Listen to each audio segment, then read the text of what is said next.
Let's start with our first short story, Candlelight and the Fairy Maiden. Candlelight of the fiery hair was son of Con of the 100 Fights. One day, as he stood by the side of his father on the height of Usna, he saw a maiden clad in strange attire coming towards him. "Whence comest thou, maiden?" said Candlelight. "I come from the plains of the ever-living," she said. "There where there is neither death nor sin. There we keep holiday alway, nor need we help from any in our joy. And in all our pleasure we have no strife. And because we have our homes in the round green hills, men call us the hill folk." The king and all with him wondered much to hear a voice when they saw no one. For save Candlelight alone, none saw the Fairy Maiden. "To whom art thou talking, my son?" said Candlelight the king. Then the maiden answered, "Candlelight speaks to a young fair maid, whom neither death nor old age awaits. I love Candlelight, and now I call him away to the plain of pleasure."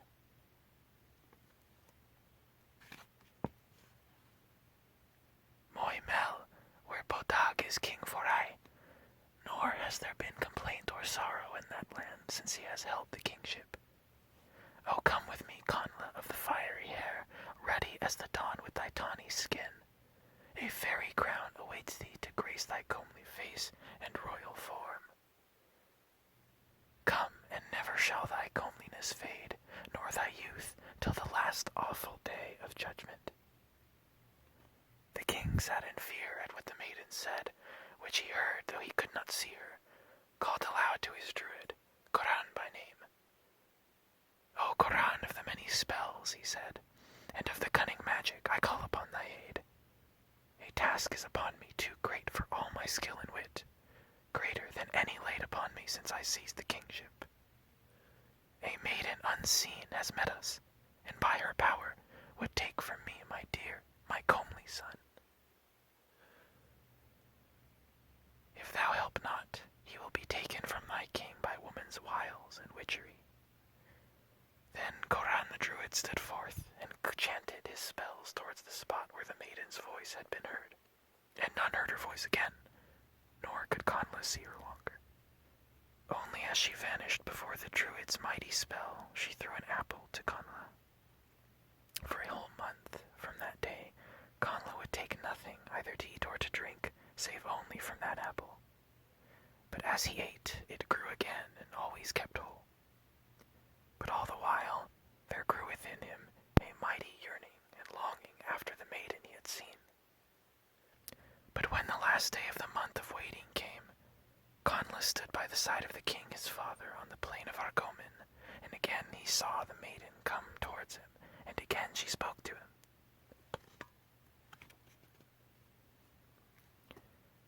"'Tis a glorious place, forsooth, that Candlelight holds among short-lived mortals awaiting for the day of death.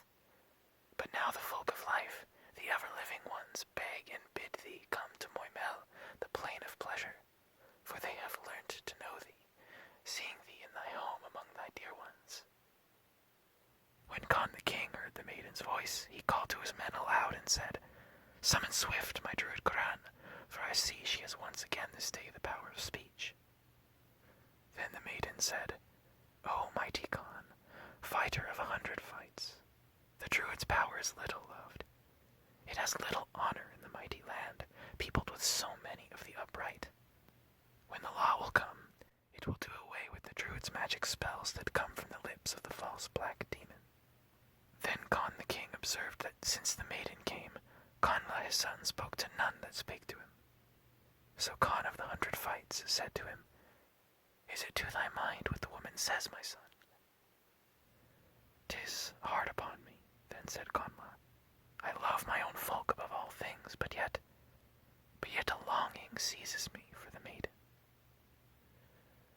When the maiden heard this, she answered and said, "The ocean is not so strong as the waves of thy longing.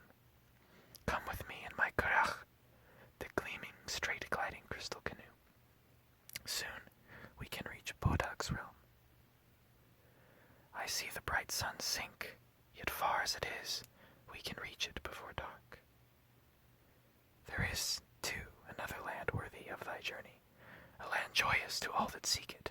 Only wives and maidens dwell there. If thou wilt, we can seek it and live there alone together in joy.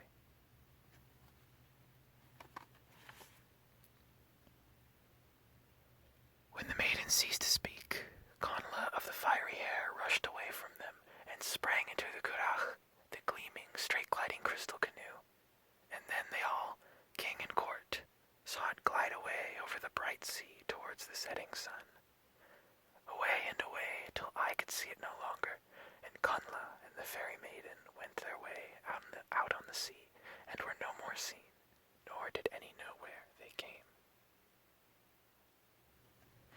On to the next story. I hope you enjoyed that one.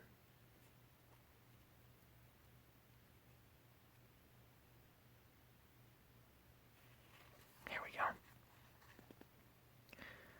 This story is called The Field of Bullions. One fine day in the harvest, it was indeed Lady Day in harvest, that everybody knows to be one of the greatest holidays in the year. Tom Fitzpatrick was taking a ramble through the ground, and went along the sunny side of a hedge, when all of a sudden he heard a clacking sort of noise a little before him in the hedge. "Dear me," said Tom, "but isn't it surprising to hear the stone shadows singing so late in the season?" So Tom stole on, going on the tops of his toes to try if he could get a sight of what was making the noise, to see if he was right in his guess. The noise stopped, but as Tom looked sharply through the bushes, what should he see in a nook of the hedge but a brown pitcher that might hold about 1.5 gallons of liquor, and by, a little wee tiny bit of an old man, with a little motty of a cocked hat stuck upon the top of his head, and dishy-dashy leather apron hanging before him, pulled out a little wooden stool, and stood up upon it, and dipped a little piggin into the pitcher, and took out the full of it, and put it beside the stool, and then sat down under the pitcher, and began to work at putting a heel piece on a bit of a brogue just fit for himself. "Well, by the powers," Tom said to himself, "I often heard tell of the leprechauns, and to tell God's truth, I never rightly believed in them. But here's one of them in real earnest. If I go knowingly to work, I'm a made man. They say a body must never take their eyes off them, or they'll escape." Tom now stole on a little further, with his eye fixed on the little man just as a cat does with a mouse. So when he got up quite close to him, "God bless your work, neighbor," said Tom. The little man raised up his head, and, "Thank you kindly," said he. "I wonder you'd be working on the holiday," said Tom. "That's my own business, not yours," was the reply. "Well, maybe you'd be civil enough to tell us what you've got in the pitcher there," said Tom. "That I will, with pleasure," said he. "It's a good beer." "Beer," said Tom. "Thunder and fire. Where did you get it?" "Where did I get it, is it? Why, I made it. And what do you think I made it of?" "Devil a one of me knows," said Tom. "But of malt, I suppose. What else?" "There, you're out. I made it of heath." "Of heath," said Tom, bursting out laughing. "Sure you don't think me to be such a fool as to believe that." "Do as you please," said he, "but what I tell you is the truth. Did you never hear tell of the Danes?" "Well, what about them?" said Tom. "Why, all the about them there is that when they were here and they taught us to make beer out of heath, and the secret's in my family ever since." "Will you give a body a taste of your beer?" said Tom. "I'll tell you what it is, young man, it would be fitter for you to be looking after your father's property than to be bothering decent, quiet people with your foolish questions. There now, while you're idling away your time here, there's the cows that have broken to the oats, and are knocking the corn all about." Tom was taken so by surprise with this that he was just on the very point of turning round when he reconciled himself. So, afraid that the like might happen again, he made a grab at the leprechaun and caught him by his hand. But in his hurry he overset the pitcher and spilt all the beer, so that he could not get a taste of it to tell what sort it was. He then swore that he would kill him if he did not show him where his money was. Tom looked so wicked and so bloody-minded that the little man was quite frightened. So says he, "Come along with me a couple of fields off, and I'll show you a crock of gold." So they went, and Tom held the leprechaun fast in his hand and never took his eyes from off him, though they had to cross hedges and ditches and a crooked bit of bog, till at last they came to a great field, all full of bullions, and the leprechaun pointed to a big bullion, and says he, "Dig under that bullion, and you'll get the great crock all full of guineas." Tom, in his hurry, had never thought of bringing a spade with him, so he made up his mind to run home and fetch one, and that he might know the place again, he took off one of his red garters and tied it round the bullion. Then he said to the leprechaun, "I swear you'll not take that garter away from that bullion." And the leprechaun swore right away not to touch it. "I suppose," said the leprechaun very civilly, "you have no further occasion for me?" "No," says Tom. "You may go away now, if you please, and God speed you, and may good luck attend you wherever you go." "Well, goodbye to you, Tom Fitzpatrick," said the leprechaun, "and much good may it do when you do get it." So Tom ran away for dear life, till he came home and got a spade, and then away with him, as hard as he could go, back to the Field of Bullions. But when he got there, lo and behold, not a bullion in the field, that had a red garter, the very model of his own, tied about it. And as to digging up the whole field, that was all nonsense, for there were more than 40 good Irish acres in it. So Tom came home again with his spade on his shoulder, a little cooler than he went, and many's the hearty curse he gave the leprechaun every time he thought of the neat turn he had served him. That's a fun little one.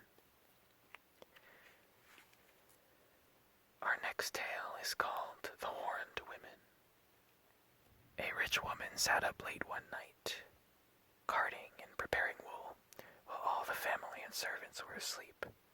Suddenly a knock was given at the door, and a voice called, "Open, open." "Who is there?" said the woman of the house. "I am the witch of the one horn," was answered. The mistress, supposing that one of her neighbors had called and required assistance, opened the door, and a woman entered, having in her hand a pair of wool carders and bearing a horn on her forehead, as if growing there. She sat down by the fire in silence and began to card the wool with violent haste. Suddenly she paused and said aloud, "Where are the women? They delay too long." Then a second knock came to the door, and a voice called as before, "Open, open." The mistress felt herself obliged to rise and to open the call, and immediately a second witch entered, having 2 horns on her forehead, and in her hand a wheel for spinning wool. "Give me place," she said. "I am the witch of the 2 horns." And she began to spin as quick as lightning.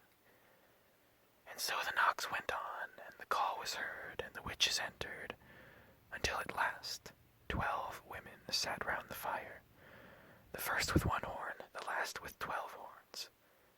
And they carded the thread, and turned their spinning wheels, and wound and wove, all singing together an ancient rhyme, but no word did they speak to the mistress of the house. Strange to hear, and frightful to look upon, were these 12 women, with their horns and their wheels, and the mistress felt near to death. And she tried to rise that she might call for help, but she could not move, nor could she utter a word or a cry, for the spell of the witches was upon her. Then one of them called to her in Irish, and said, "Rise, woman, and make us a cake." Then the mistress searched for a vessel to bring water from the well, that she might mix the meal and make the cake, but she could find none. And they said to her, "Take a sieve and bring water in it." And she took the sieve and went to the well, but the water poured from it, and she could fetch none for the cake. And she sat down by the well and wept. Then a voice came by her and said, "Take yellow clay and moss and bind them together, and plaster the sieve to that it will hold." This voice said again, "Return, and when thou comest to the north angle of the house, cry aloud 3 times and say, 'The mountain of the Fenian women in the sky over it is all on fire.'" And she did so. When the witches inside heard the call, a great and terrible cry broke from their lips, and they rushed forth with wild lamentations and shrieks, and fled away to Slievenamon, where was their chief abode. But the spirit of the well bade the mistress of the house to enter and prepare her home against the enchantments of the witches if they ever returned again.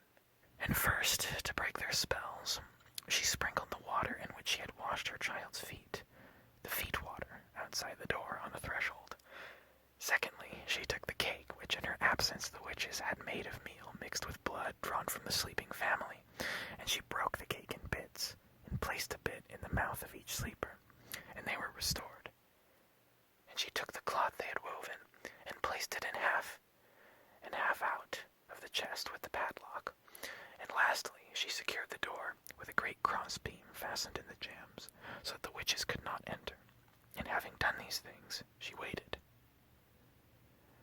Not long were the witches in coming back, and they raged and called for vengeance. "Open, open," they screamed. "Open, feet water." "I cannot," said the feet water.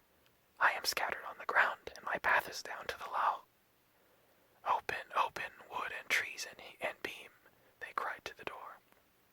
"I cannot," said the door, "for the beam is fixed to the jambs, and I have no power to move." "Open, open, cake that we have made and mingled with blood," they cried again.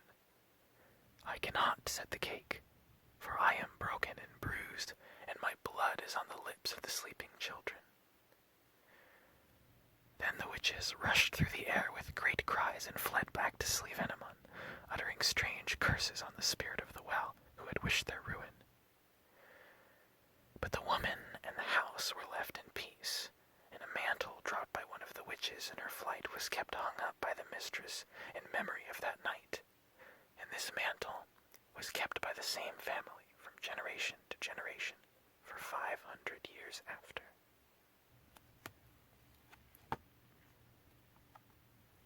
That's all for tonight. Thank you for listening.